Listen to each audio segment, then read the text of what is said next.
All righty, welcome to the latest edition of the Client Spotlight. We have a very special guest, Wendy Jacobs, with us today.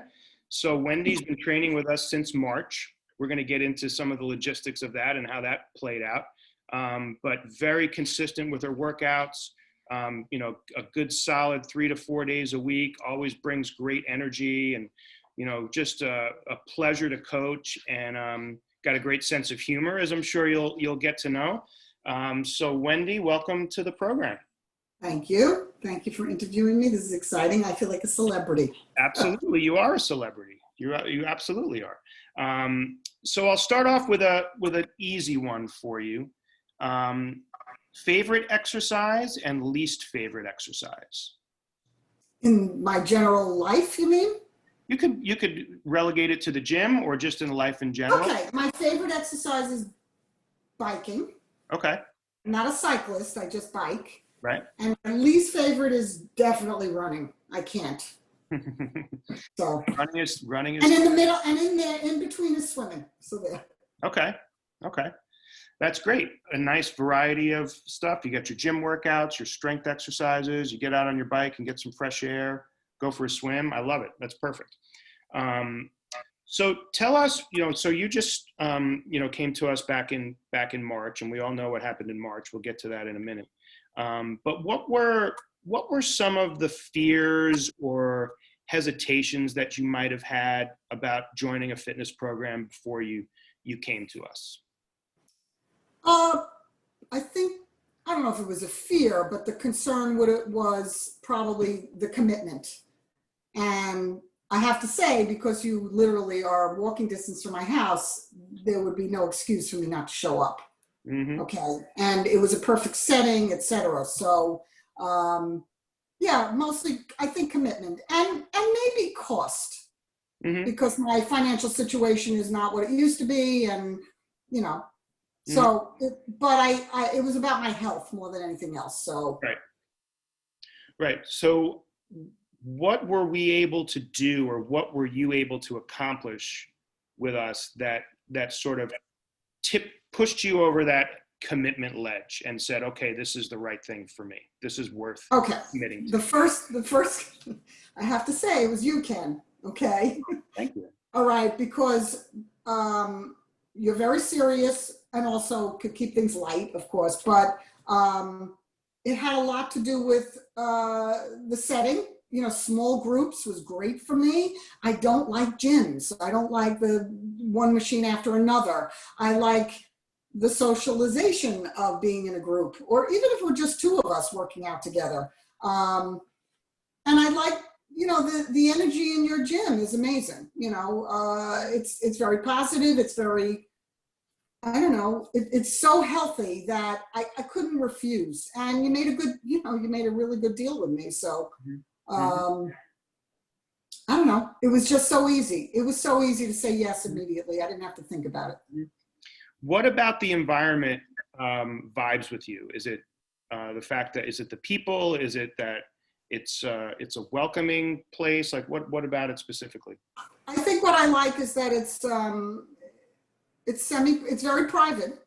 Okay. It's not like, you have people off the street coming in.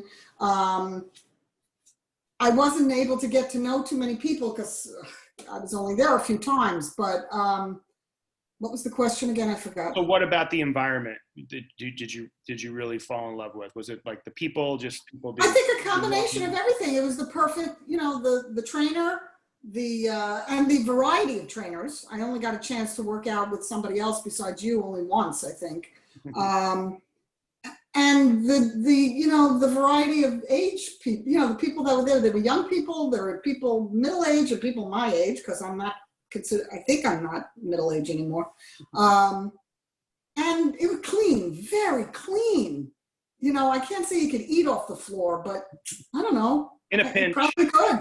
Yeah. No, that's the funny thing. Before the COVID situation happened, I mean, we've been sanitizing equipment and mopping the floor for the last 4 years, so it was just being more diligent and more frequent cleanings, but that's all stuff that we were doing. There's nothing worse than going to a gym that's filthy. Nobody wants that. Right. And I just want to add, I think what I really liked in the few workouts we had in the gym, the variety of movement and the body parts and the, and how holistic the workout was. That was very important to me. That's It great. wasn't like, let's just do shoulders and biceps today. It Right. was whole body, and I really like that. That's great. That's great to hear. What kind of benefits have you experienced since you started training with us? Well, since I stuck around after you shut down, knowing that I have something to do every day that I could count on and accomplish. When we do workouts, it has a beginning, middle, and an end. And I always feel very productive. And I feel like I've, accomplished a big task, and I've also taken care of myself. Yeah, that's one of the major things for me. And showing up, it makes me show up. If I reserve at 8:30 in the morning, or if I don't do it till 10 to 9, that's usually late for me.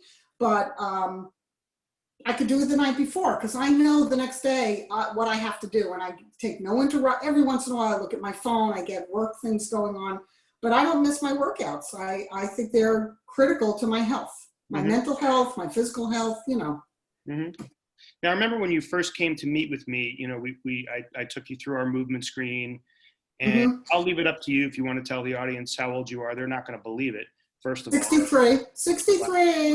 63 years young. You can believe, it's not that hard to believe. Come on. And you're keeping up. You're keeping up with people half your age. You really are.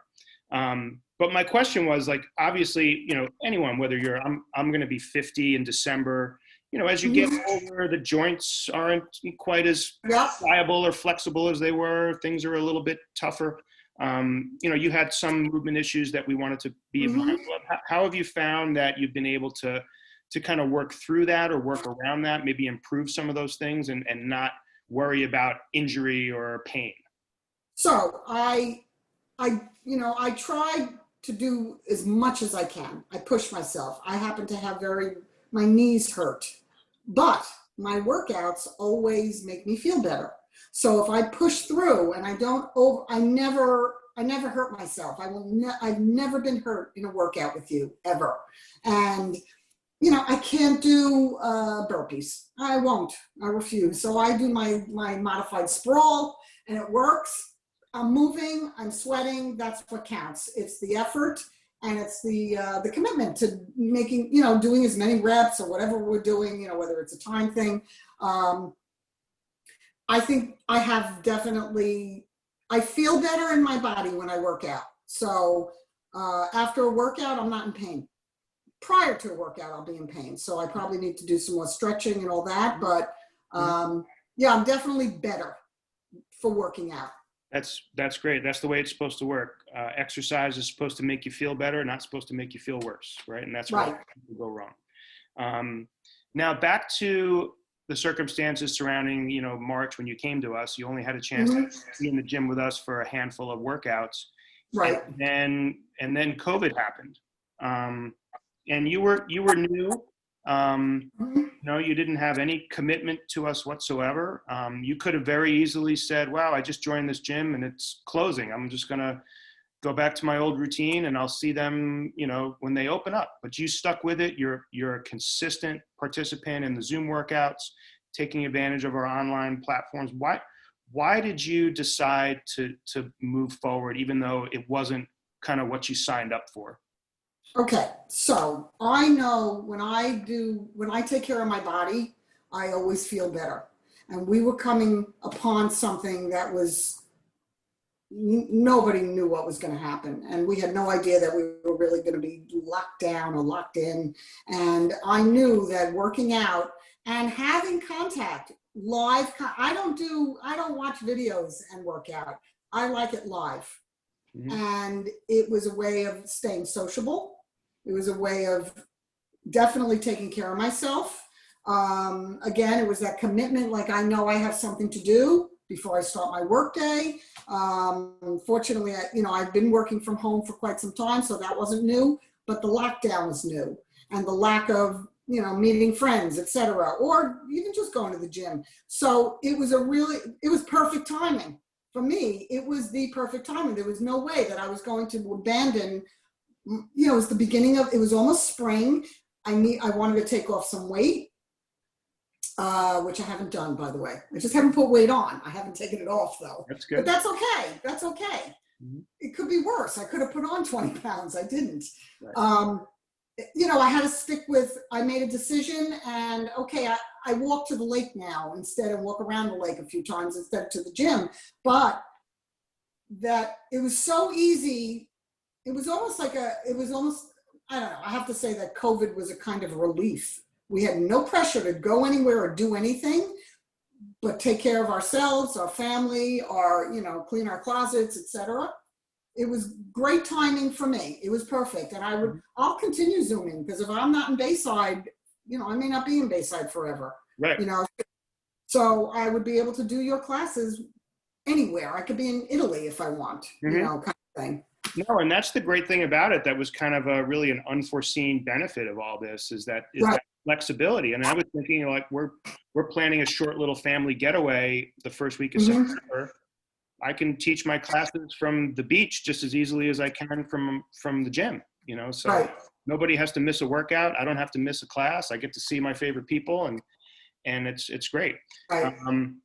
So last thing along those lines, what would you say to someone, maybe it's someone who, was involved in a fitness program and then stopped during COVID because they couldn't do it the way they would normally do it. They couldn't go to the gym. Or someone maybe who's really struggled, not as fortunate as you and wasn't able to have the mindset that you have, and maybe they're really struggling now. They put on some weight. What would you say to them to do now? Like what advice would you give them? In terms of working out, in terms of like kind of getting out of their own way and saying, you know what, this is what we have available. Let's go do it and make the best of it. I think when we move our body, we move energy. And I think it also changes something in the brain. I know chemically it does. It definitely does. I have an interesting, thing about, I don't like working out at night. My endorphins go down as opposed to up. It's very interesting. It's always been that way. I'm a morning workout. I could go for a run or a bike ride, maybe not a run, a walk at the end of the day, but not. So what I would say to somebody is find something that really, first of all, it takes your mind off things. You stay in the moment. You're in the moment when you're working out, where we stay focused on what we're doing, and then we feel better after. There's a positive result. There's always something positive after a healthy workout. It can't be an obsessive, lift 100 pounds thing. I can't, but I can, I have my weights. I'm so excited that I have my own equipment. I would have gone and bought equipment right away. I would have bought my own kettlebell. But I had my own, and it makes me feel in charge, because COVID took everybody out of control. We were all completely and utterly out of control. Nothing we could do about it. Nothing we could do other than just take care of ourselves. So my advice is do some stuff with your body, because it will lead to more positive things and more, more health. I want to live to, I want to be over 100. I don't want to be 83. I want to be 103 when I stop breathing, or more. It's very possible. Absolutely. So I just have high cholesterol. Anyway, this is great. So we got to work on your diet now a little bit. We got the exercise. Leave me alone. Let's work on your diet. Oh, really? Touche. I read that email. Yeah. Hey, listen, we're all on different points of this, like after 5 months of this, and I think people tend to think, and that's why I wrote that email. In case anyone didn't see it, just to let people know, hey, if you're struggling, you're not the only one. I'm struggling too, and it's my job to be in shape. It's my job to show people how to eat properly and exercise. And, it's just human nature. So you have really been a shining star through all this. Your attitude and your mindset is an. And by the way, wait, I left something out. I have fun. Imagine that. Right. Yeah, no, exercise should not feel like punishment or drudgery. No, no, I look forward. It is a highlight in my day. That's so great to hear. That's so great to hear. And it's always a highlight of mine when I see your name pop up on our schedule and I see your screen pop up on Zoom. So Thanks. soon enough we'll be back back in the gym together. But in the meantime, you've done a heck of a job. Just Thank you. staying consistent and being positive and kind of showing the way for people. So I appreciate that. So wonderful job, Wendy. Thank you for joining me here, and keep up the great work. And I will see you. What's tomorrow? Friday? I imagine I'll see you tomorrow, right? I have an appointment at 8:30. I can't make it, and I almost canceled the appointment. After all that talk about how you never miss a workout. Wait, the appointment, it's just a doctor's visit, and I can't get another appointment until October. And I thought, I'm going to have to give up my workout. Yeah, well, so you can always watch the recording. I know it's not live, but it'll feel that way. You'll feel like you're part of the crew, just like all right. Thanks, Ken. Well, good luck. Have a great weekend, and thanks You too. again. We'll see you soon. Okay. Bye-bye.